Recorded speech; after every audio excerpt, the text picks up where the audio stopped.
Token Arthur was always curious about new things.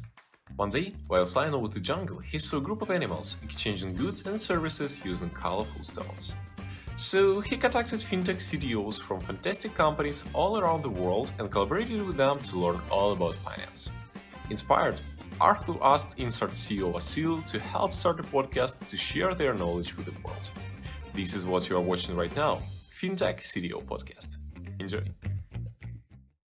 Hello, Fintech leaders and builders. I'm Vasil from Insart, and this is our next episode of Fintech CTO Podcast. And before we start, don't forget to share this video with your colleagues, to like it, to comment, and subscribe to our channel. And let's do it. Today we have another great guest, Gus Figueroa from Nikkl. Gus tells about himself that he's an entrepreneur, technologist, and a workaholic who recently joined the iBuyers and fintech industries. As a co-founder of Nerdino, a software consulting company based in Phoenix, he has been responsible for the strategic vision, planning, and execution in all fronts of the businesses.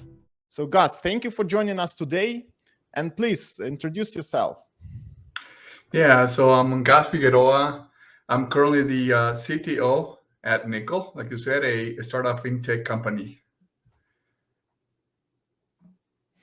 All right. So, Gus, I know that you, before joining the Nikkl, you have pretty solid and significant career path, and you spent like 6 years working as a chief architect and CTO in OfferPad.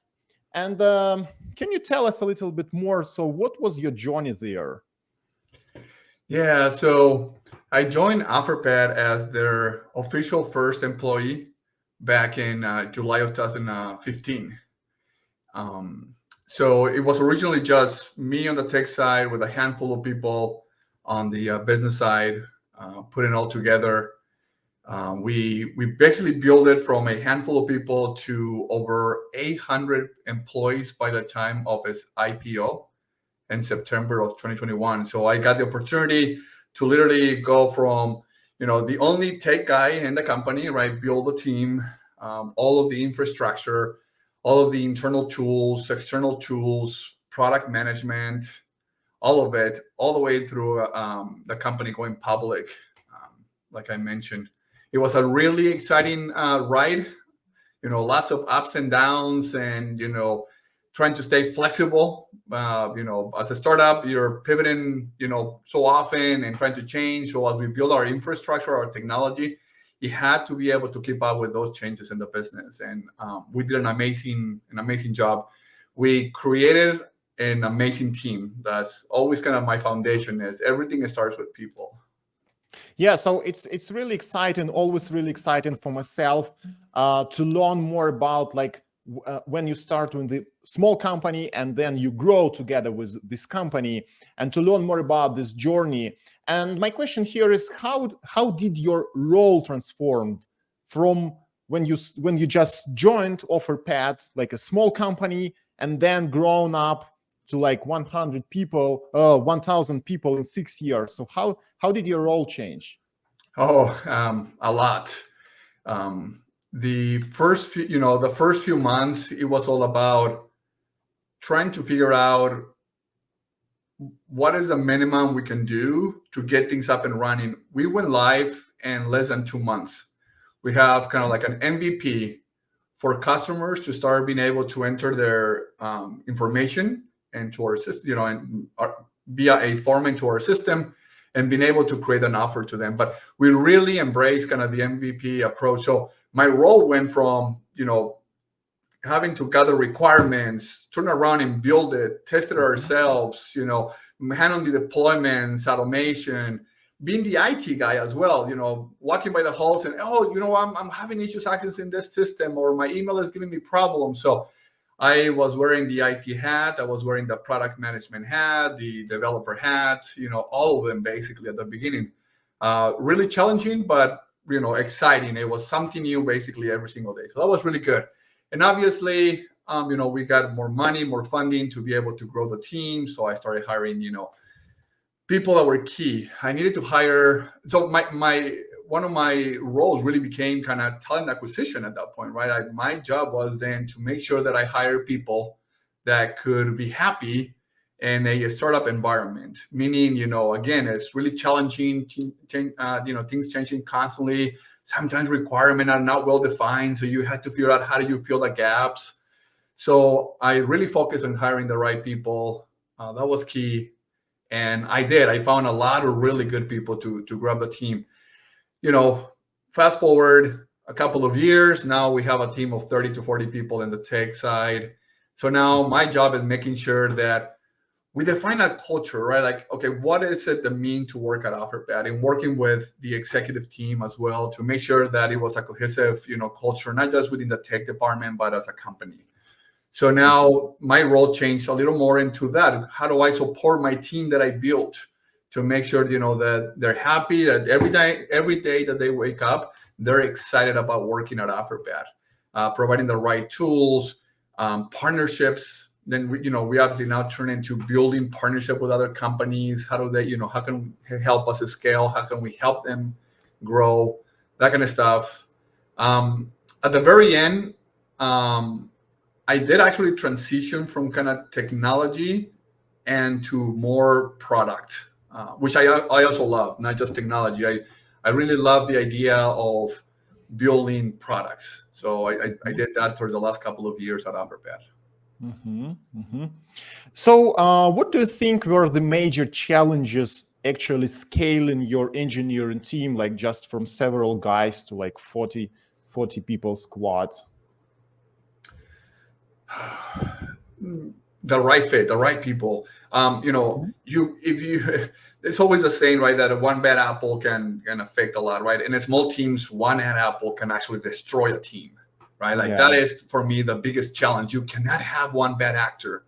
And I normally use sort of this idea of kind of two key characteristics on any person that I hire, and one of them is kind of the no asshole rule. So they need to get along with people, right? They have to have good people skills, right? I mean, you can be an introvert, right, and be a little quiet and that, but when you talk, when you discuss certain topics that are tough, you have to know how to do that with other people. So that was, for me, one of the most challenging pieces, is to find the right people. Mm-hmm. Yeah, so I will agree that actually the culture of the team depends on who you hire.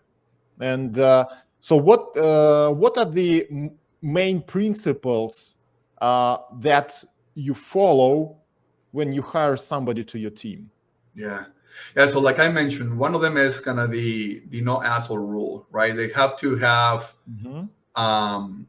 good people skills, basically. And the other one is the sort of agile acumen mentality, the fail fast, learn faster mentality. They need to be able to take ownership of what they're given and turn it around and say, here's what we built. And if it was good, perfect, let's make it better. If you fail, that's great. It's okay. Let's try a different thing, right? So those are the two main sort of, let's call them soft skills that I like to look on people. Because then the rest kind of doesn't matter. If you have people who are, willing to work hard and put together things and work with other people and work well, because, they will attract also better talent, the problems that you're asking them to solve become secondary, right? Like that doesn't matter. You know that team will solve whatever problem you put in front of them. All right. So you actually wear many different hats while working in Offerpad, but at some point of time, you decided to leave and start your own nearshore software development consultancy.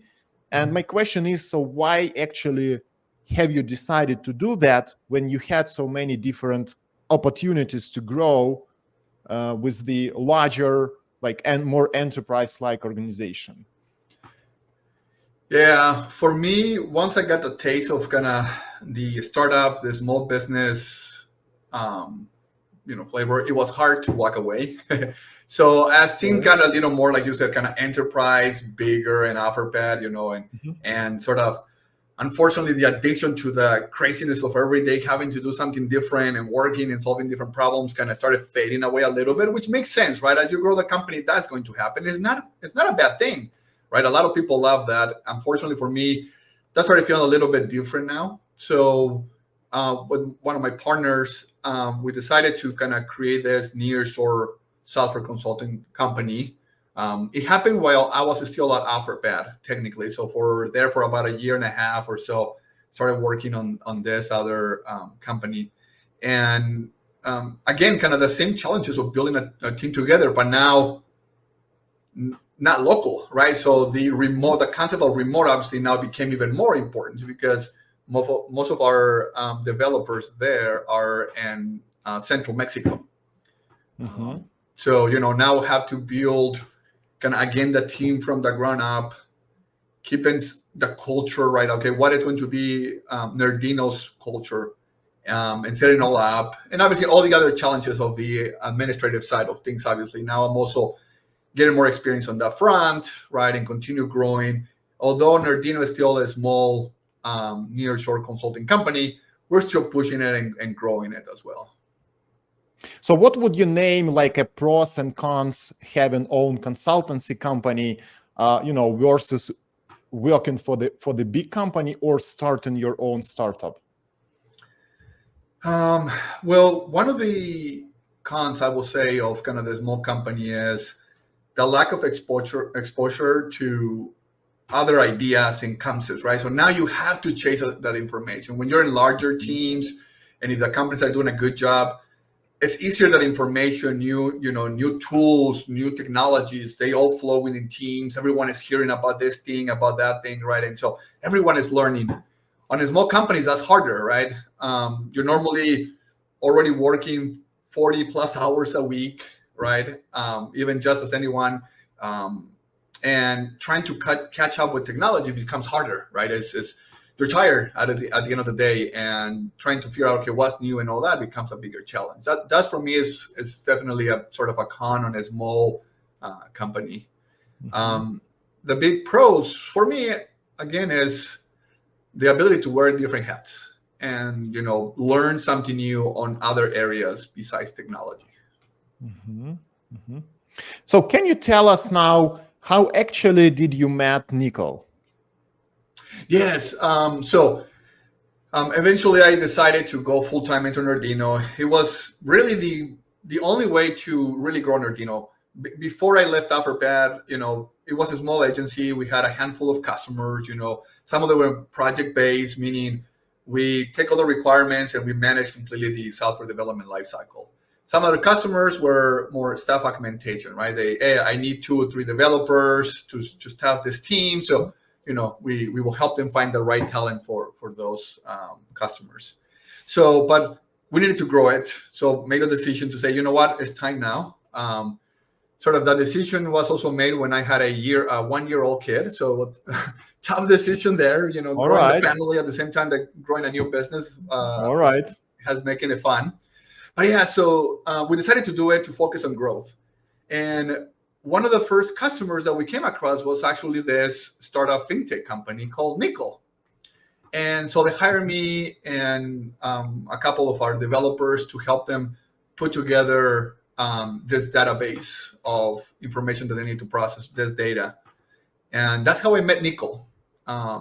So it actually started as a customer of Nerdino. Technically, they're still a customer. After a few months, they offered me the position of CTO and decided to take it. So you know what? I really, and I'm hoping we'll get that here in a minute or two, but I really, really like the product that they're building. And then obviously the people. For me, again, priority number 1 is normally people. If it's the right people, you will have fun regardless. But yeah, I really, really like the product they were building. And so when they made the offer, it was kind of simple for me to say, yes, let's do it together. Mm-hmm. So I have seen that there is a pretty natural journey for the a very senior technology leader like yourself to leave the bigger company and to join a startup like company. And anyway, you have you have this journey in the bigger company, and you learned many different lessons there.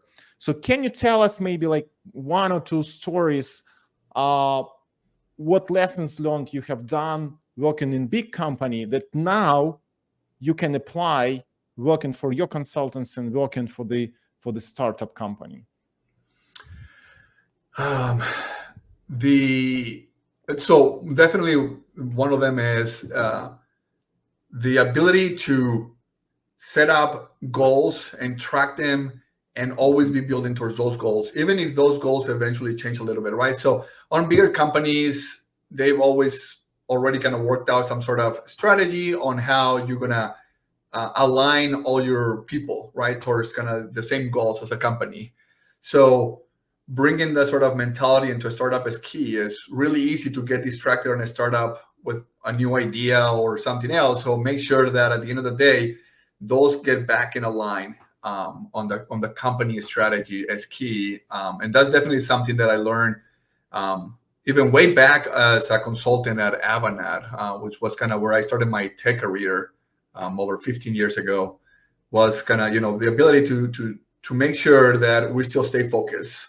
And if something changes on a startup, there is a well-defined reason why we're changing the goal that we set up.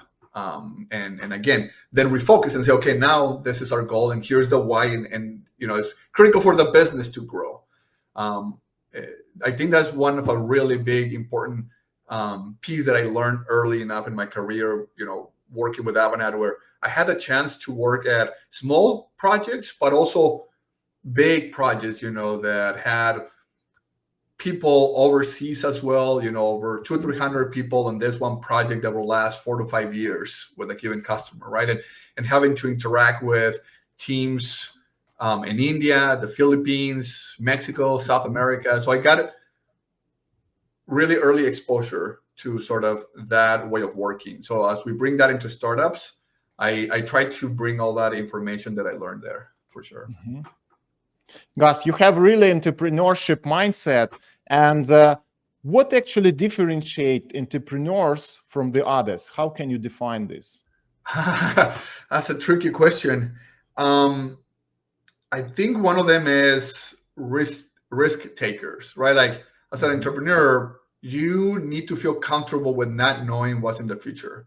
I've talked, with a lot of people who that's kind of a big fear. Like they like the comfort of knowing that, where they're working will be there 5, 10, 20 years, right? And they will have an income that it's always there, their paycheck every 2 weeks or whatever it is, right? So for me is feel comfortable with uncertainty and being able to take risks, for sure. I think those are really two big keys. So there are so many uncertainties in this in the current world, actually, and how can you handle the uncertainty and unpredictability of what's going on moving forward? Yeah, one step at a time. Okay. You try to you try to figure out what could happen. You try to best to make those guesses, but being able to pivot as things changes, and again, just be ready for the change. Not be afraid of change when it comes, because the only thing that is that change will come, right? It's the only thing that is certain. And when that change comes, you just try to be ready for it. I know it's a really generic kind of answer, but it really matters that you're not afraid of the change. And when it comes, you take it and you figure out how to adjust. I will say that so many leaders, they are just stuck with doing, with making any decisions because of the unpredictable situation going on. So they just have this fear of change. So, and I think this is very important to overcome this fear of change coming for any leader in any kind of leadership role. Yes, I agree. It's not the problem is expect the change, right? It's coming. Just be ready for it, and when it comes, you'll figure it out. You don't know what change is coming. You don't know what's going to change. So you can't try to predict everything ahead. You just have to be ready when it comes to figure out at that point how to handle it. So speaking about your role as a CTO in Nikkl, so can you define it more like a leader or like a technologist?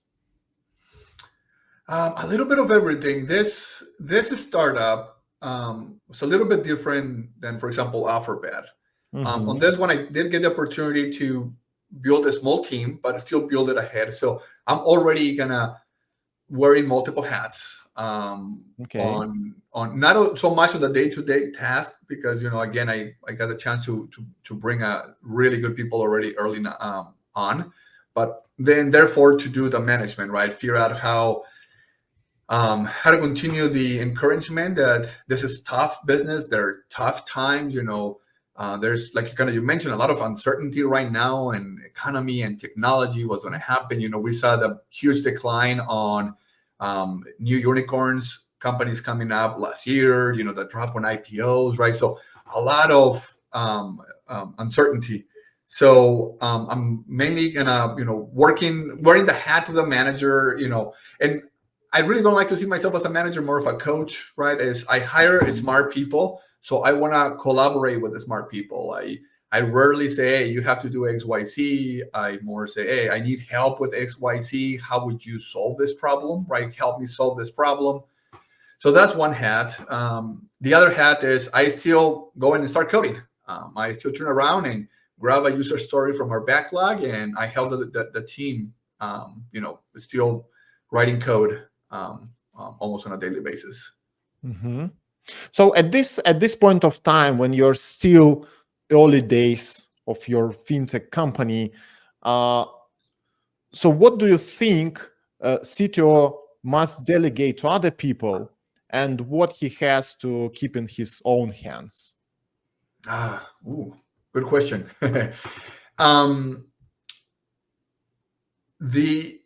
There are some decisions that need to be kept at a higher level, right? To just keep the ball rolling, things moving forward.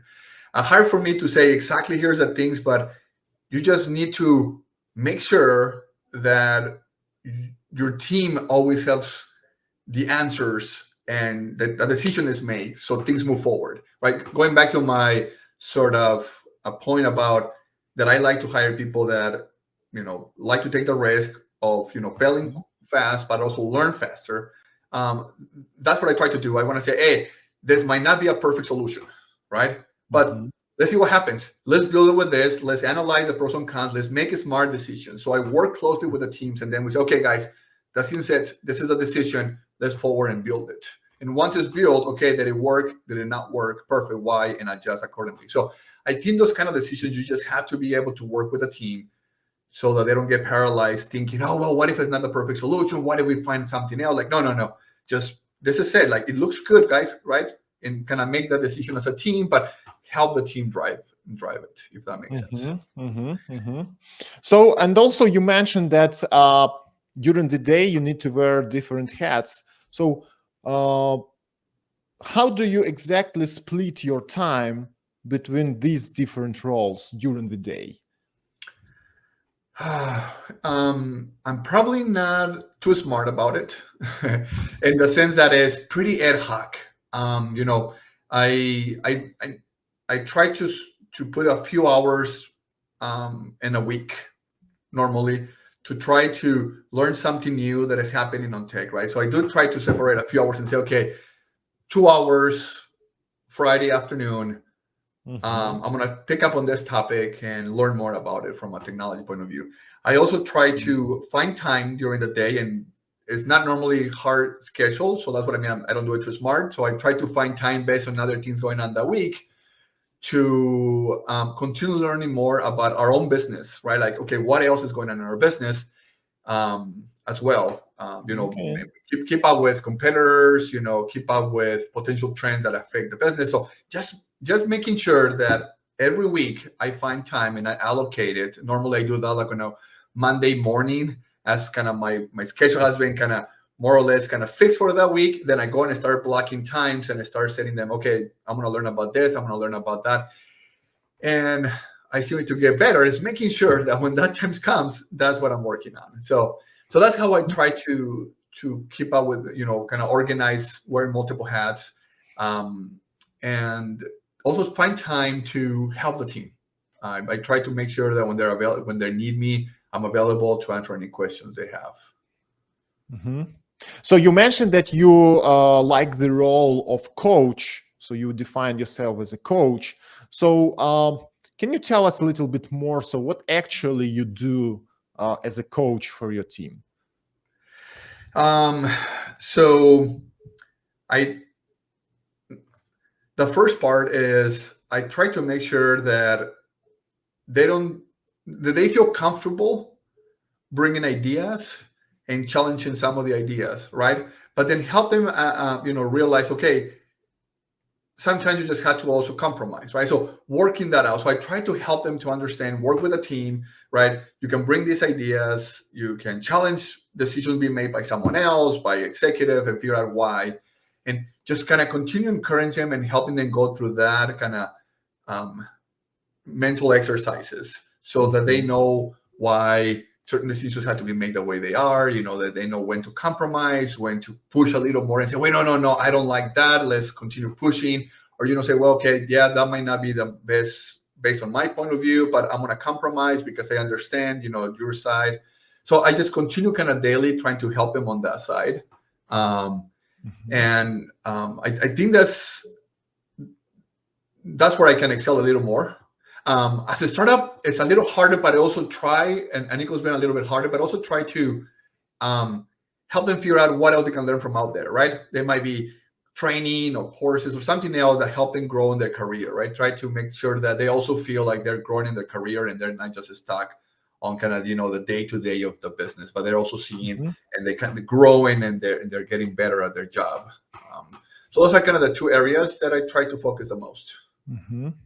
So I've heard from many people that it's and they like this concept that it's not your team working for you, but you work for your team.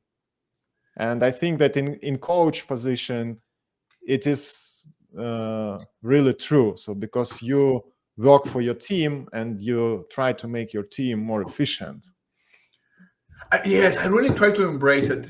I mean, and I'm not just saying it, right? I hope that anyone that had ever worked with me, they feel the same way. So far, most people kind of will agree. I would think so.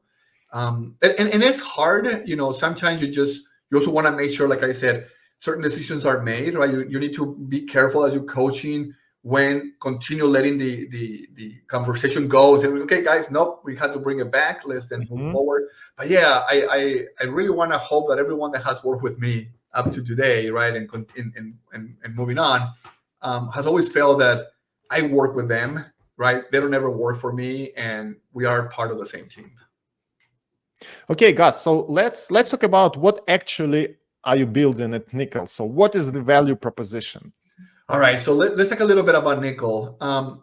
So let me define Nikkl, and then we'll get a little bit on the tech side if that's okay. So Nikkl is a new way to invest in unicorn companies. At its core, Nikkl is a fund, right? So we're providing capital to invest, and we work with capital to invest in unicorn companies. We accomplish this by providing capital to unicorn employees so they can exercise their options, cover the cost of the taxes involved when exercising your options, and in the majority of cases also provide extra liquidity so the employee can spend it however they want to spend that extra money. So we really have created kind of this ability for unicorn employees to benefit, optimize their taxes when exercising early, and provide investors the ability to invest in these unicorn companies that they might not have access to because of different reasons. And also because as of, before Nikkl, the ability to get into unicorn companies was really hard and managed by, just having a couple of options. So that's Nikkl. So why Nikkl is so important for employees of startups and unicorns? Yes.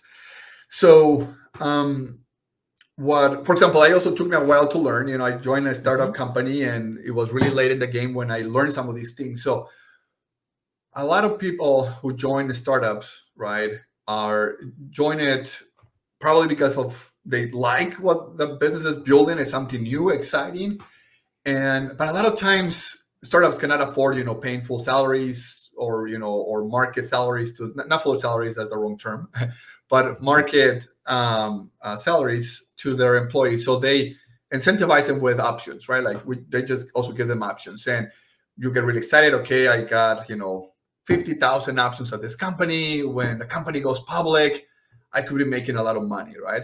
So that's great. But it comes with a lot of little gotchas when you get those options.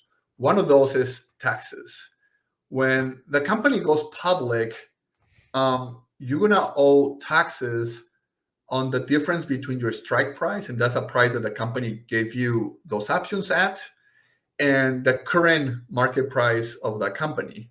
So if you join early enough, let's say, within the first 2 or 3 years of a company, you could be actually owing the IRS in the US hundreds of thousands, potentially even over $1 million in taxes, depending on how good the company did. And that's a little gotcha that a lot of people don't realize when they join a startup. It's like, okay, it's great. You're going to do a lot of money. You're going to make a lot of money. But some of that money is actually going to be paid in taxes. So it's horrible, right? Like you're like, when they go public, like, okay, yes, I made a lot of money. Yes, but you have to pay a lot of that. So that's always not a good thing for the employee. So with Nikkl, what we do is we provide you the capital to exercise as early as possible those options so that you can reduce how much you're paying in taxes and then turn the rest of the gains into long-term capital gains. So, and we can get into a lot of the math if we have time. It's great, but basically what we allow you then to do is when you exercise those options, you're normally going to pay what is called the AMT tax rate. Yes. And then you turn those, now that you own the share. So first of all, by the way, one thing that people a lot of times don't realize, these options, right, are not shares yet, right? Until you exercise something, they become shares. So technically, those employees do not own a piece of the company, right? Like sometimes they're told, hey, we're going to give you options so you will be, owner of this company. Well, no, technically not. If you're an exerciser, you can actually lose those options, So first of all, by exercising, now you actually own shares in the company. So you actually own a piece of the company now, right? So that's huge. First of all, if nothing else, now you own a piece of the company. But then if you do it early enough, you will pay less taxes at that AMT rate. And now that you have shares, whatever the upside is between that and when the company goes public or gets acquired, whatever the exit is, that difference now is only going to be taxed at a much lower rate of long-term capital gains. So we actually have helped or are helping employees save a lot of money and taxes to optimize their taxes. So that's sort of at a core kind of what Nikkl is and what we're doing to benefit the employees. So when you say risk-adjusted returns, so that Nikkl provides risk-adjusted returns, so what exactly do you mean by that? Okay, so that is on the investor side. So for us to provide that capital, right? So we're working with investors to put money in this fund that we're using to provide that capital. So for investors, when they put their money based on our contract with the employees, there will be a fee to pay on the upside of the shares, right? Okay. And we provide that to the investors. So that's how we guaranteed, paying our investors based on the money that they gave us for the capital advances. And so these investors, we provide the risk adjustment because we are also our investment will go into multiple companies, right? So these investors are not just putting their money in one single company; they're putting it in a variety of companies. Okay. That if you were to, like we've done our analysis, if you were to average out, like for example, the last 10 years of companies that went public, our portfolio would have done better than if you just had put some money directly in some of these companies, right? Because we actually created a much wider net, if that makes sense.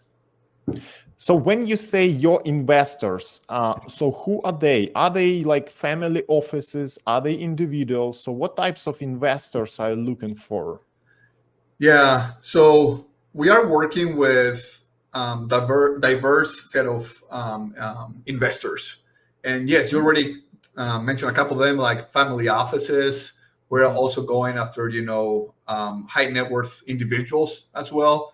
And with kind of the larger institutional investors as well.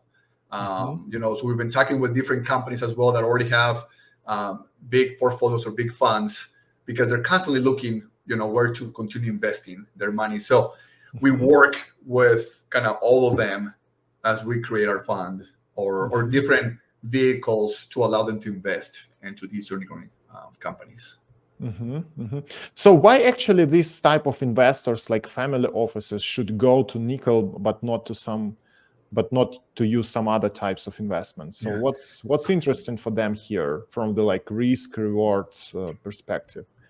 Well, there's a few things. So the first one is a lot of these family offices, especially so one thing that I sort of had to mention is a lot of these unicorn companies will be late stage unicorn companies, right? So they've already gone through probably Series A, B, C, D of funding.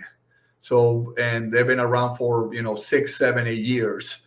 So to get into those unicorn companies is really tough now. Normally, kind of the most common ways to do it right now will be the company goes to another funding round. The thing is, those funding rounds will normally be only for the big institutional investors, right? Who will put $400, $300 million into a company, or maybe less than that, right? 40, 50, but it's still large amounts of money. The other way to get into late stage unicorn companies is on secondary market transactions. So basically, some of the executives of these companies are looking for liquidity based on their shares, and they go and sell, their shares on the secondary markets.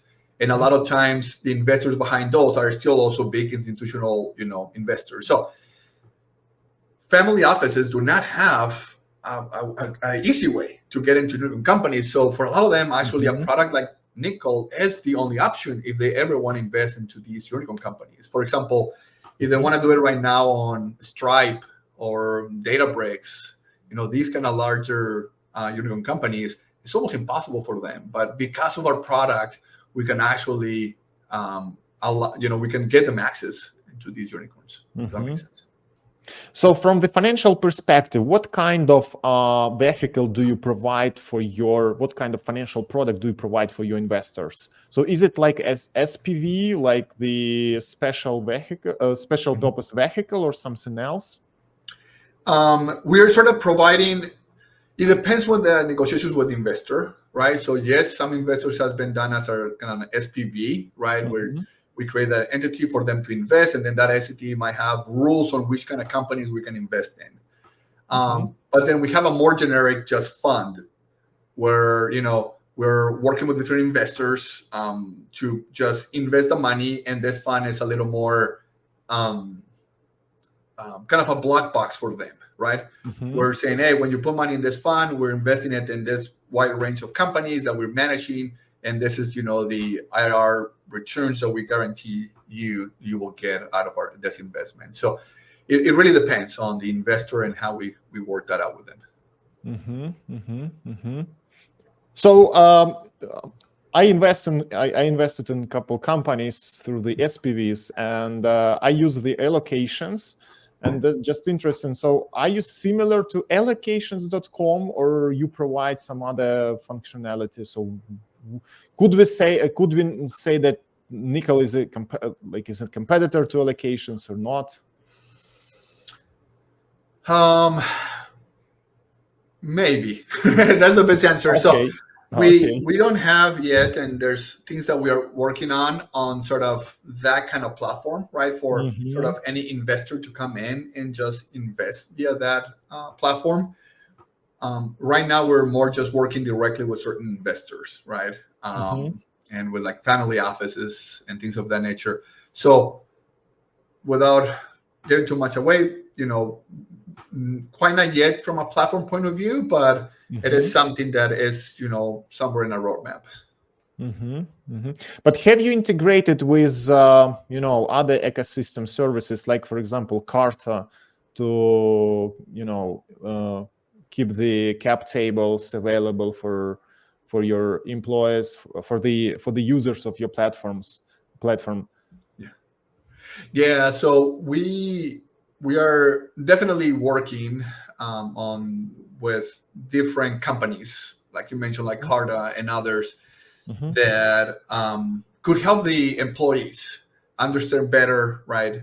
The options on how to not just keep those options, right, but being able to utilize them, right? Get liquidity out of those options before the companies, exit events. We, these options are normally seen as these golden handcuffs, right? That's kind of the term that is used, because when you join one of these startups and they say, hey, here's, 50,000 options, they'll vest over 4 years. Normally the most common kind of vesting schedule that they give their employees. Well, after 4 years, what, right? Most people stay around in that company because they don't have options of, maybe the wrong term there, but they don't have any ability to, to liquidate. So if they leave the company, they might have some money to exercise and pay taxes on some of that, but they'll probably be losing a lot of those. So they'll stay around, right? So those are the golden handcuffs, right? Because now the employee's kind of stuck working for this company, right? Because they need to wait until the company has an exit, so they can get the benefits of all those options and the hard work they've done. Yeah, I think that it's very important to have that kind of product on the market, so that the employees of unicorns and startups can benefit of having their already vested stock options, but still they don't have IPO, they don't have the strategic investor coming yet, but they would like to get the benefit of having the real shares in the company. So speaking about building the product itself, so in the fintech ecosystem, you typically don't build, everything. You integrate with lots of services. So for the fintech platform like Nikkl, so what kind of integrations have you done already? Well, so far, most of our sort of integrations have been around data. So we've already been working with, it's over 15 different data providers on just sort of like company data. What kind of data? What kind of data specifically?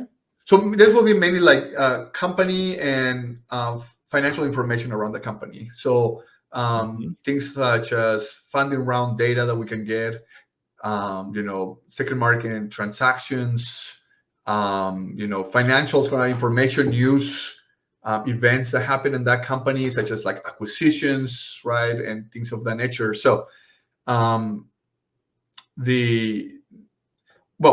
taking one step back, this data and these private unicorn companies is really bad at best, right? It's meaning it's really dirty. When you find it in different providers, they will disagree on exactly what the data is. If you're talking about a funding round, okay, so how much money did they get pre-money, after money?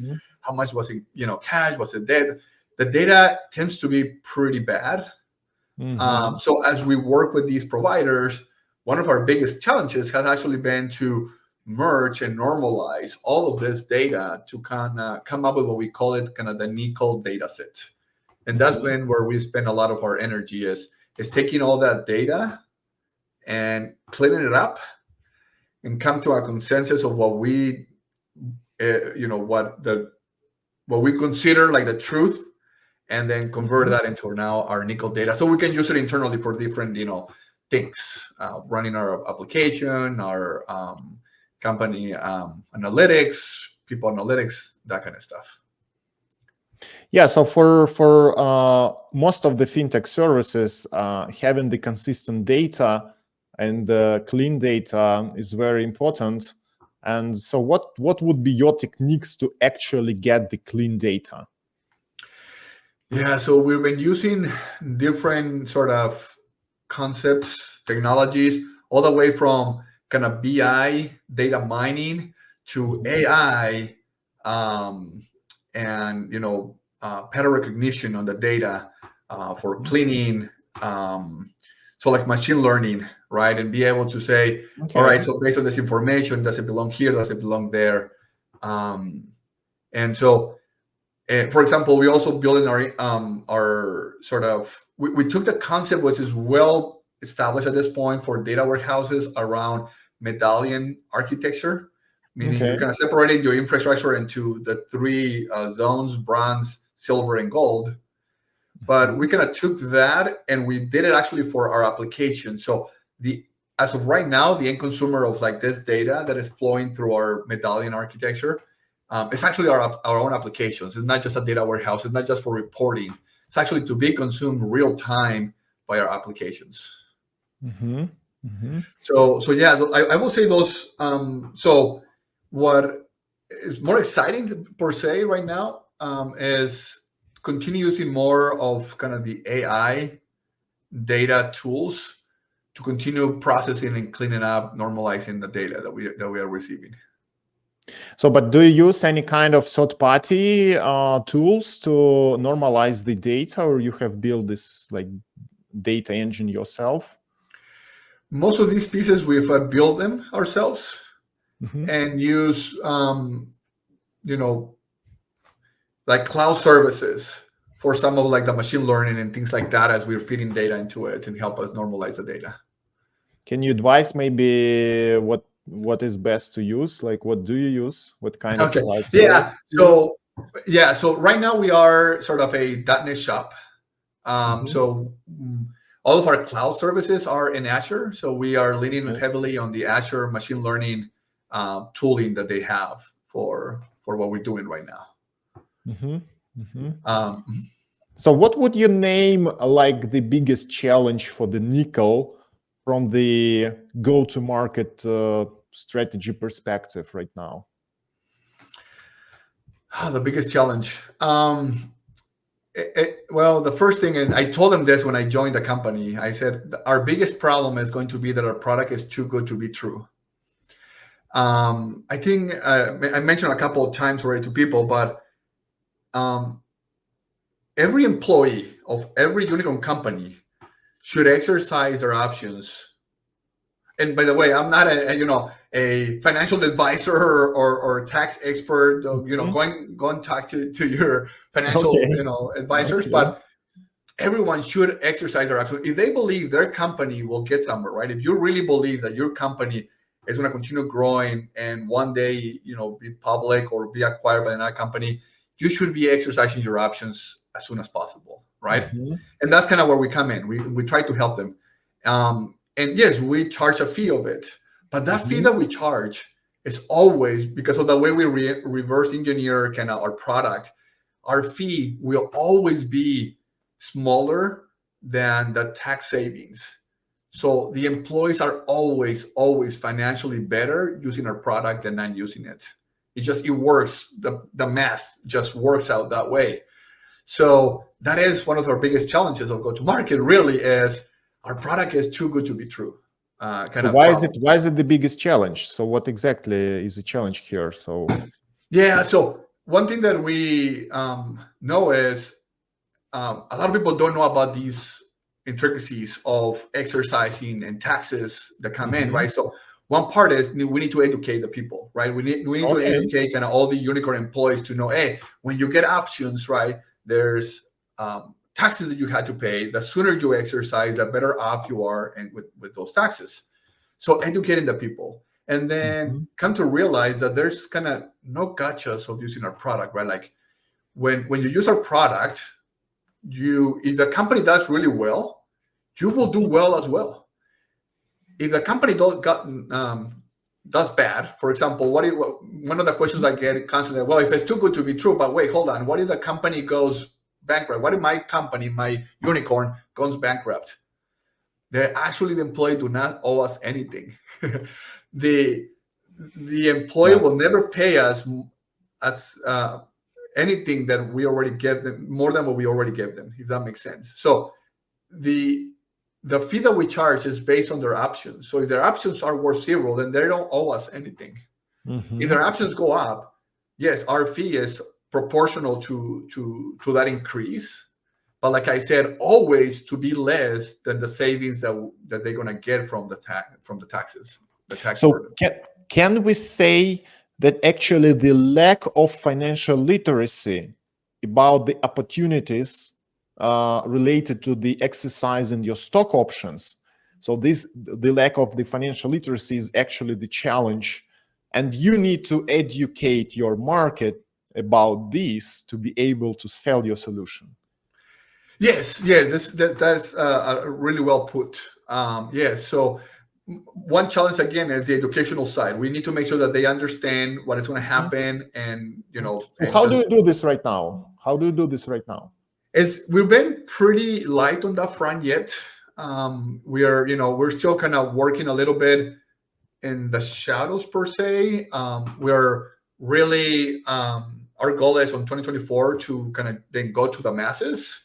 And so we do have plan on a couple of ideas on how we're going to start doing the educational, from all the way more social media marketing, that kind of tooling. We don't do it right now, yet. So what would you like to change in this approach?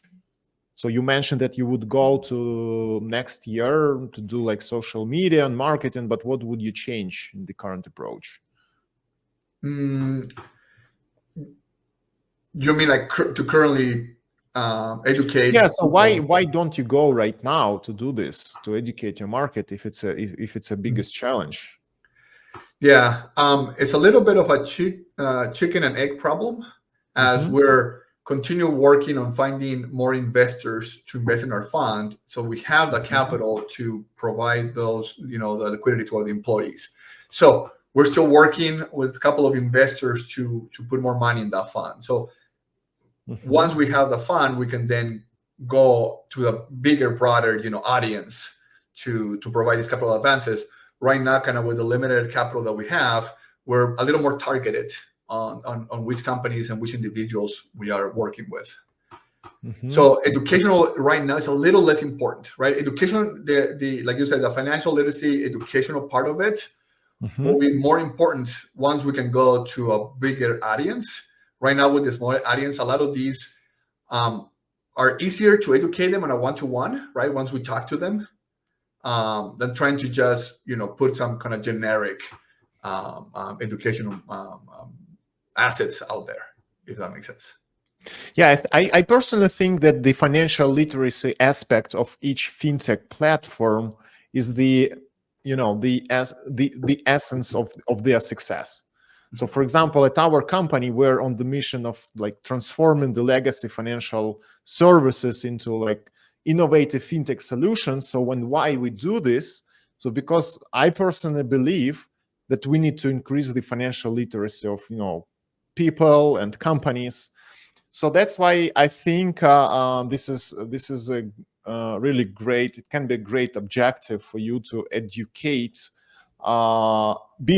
and actually to scale your business, by educating people with the financial literacy around the stock options and how they can exercise and what are opportunities here.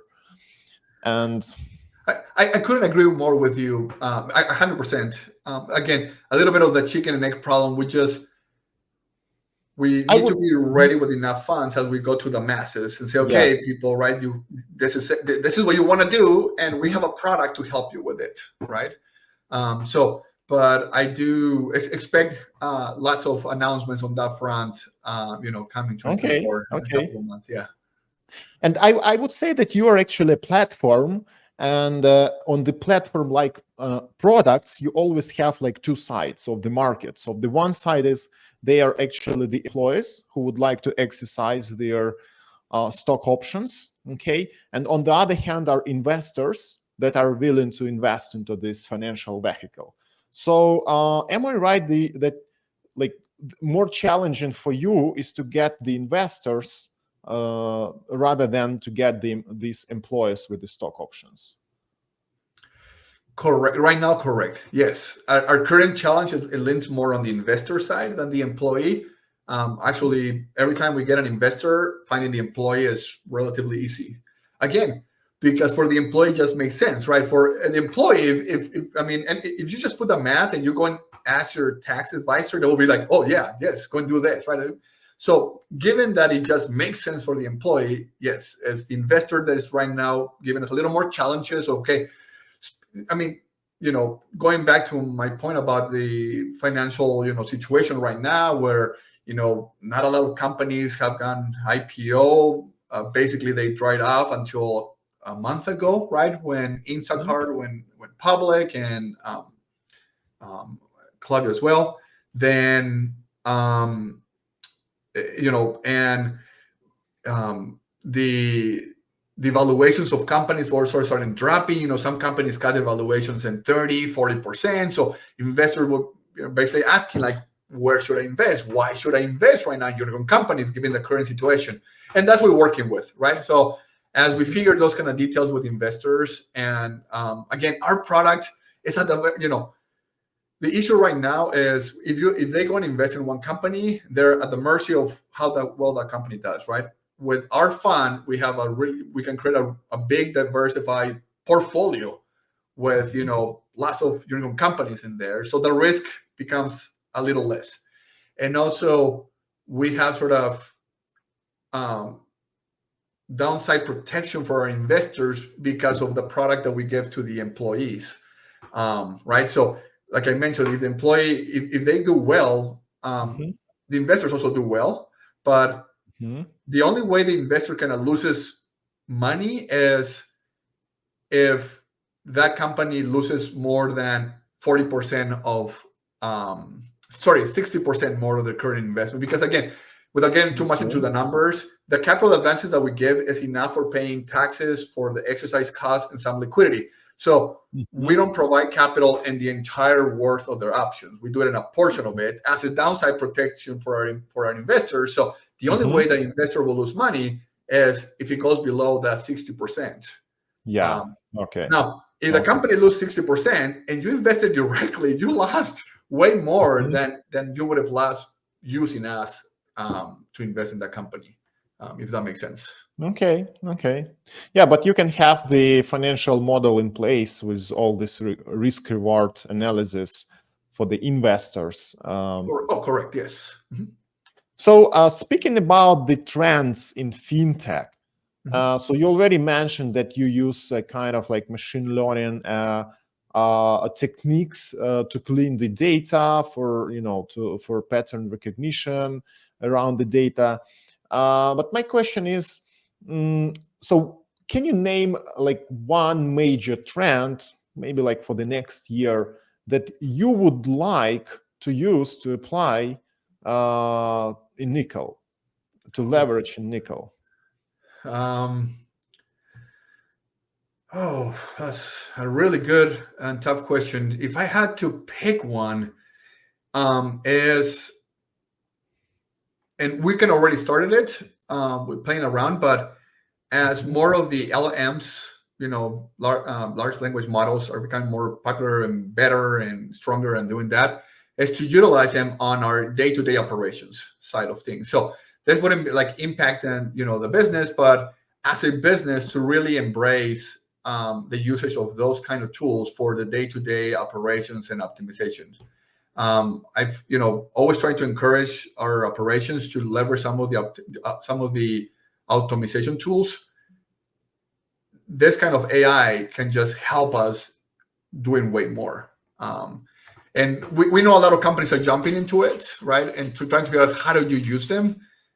We already use them in some kind of basis tasks. So I'm continue working with operations and the team to just continue leveraging them more and more and more. I think they should make us way more efficient as we grow the business, for sure. Gus, thank you very much for being with us today. Oh, thank you, Vasil. Yeah, it was a pleasure. Yeah, so it was a pleasure to talk with you. And for everybody who are watching us today, don't forget to like this video, to comment, to give us your thoughts. And for sure, if you work for some unicorn and you would like to exercise your shares, so explore this opportunity with a great financial product that Nikkl provides. So we will put in the description, we'll put the contacts so you can contact with Nikkl and explore this opportunity. So like this video, subscribe to our channel. It was me, Vasil Salashuk from Insart, Fintech Engineering Company, and it was Gus Figueroa from Nikkl. And let's keep building fintech together. Thank you and bye-bye. Still watching us and have not subscribed yet? Let's fix this. Also, don't forget to like this video and take a look at the other episodes we have. See ya!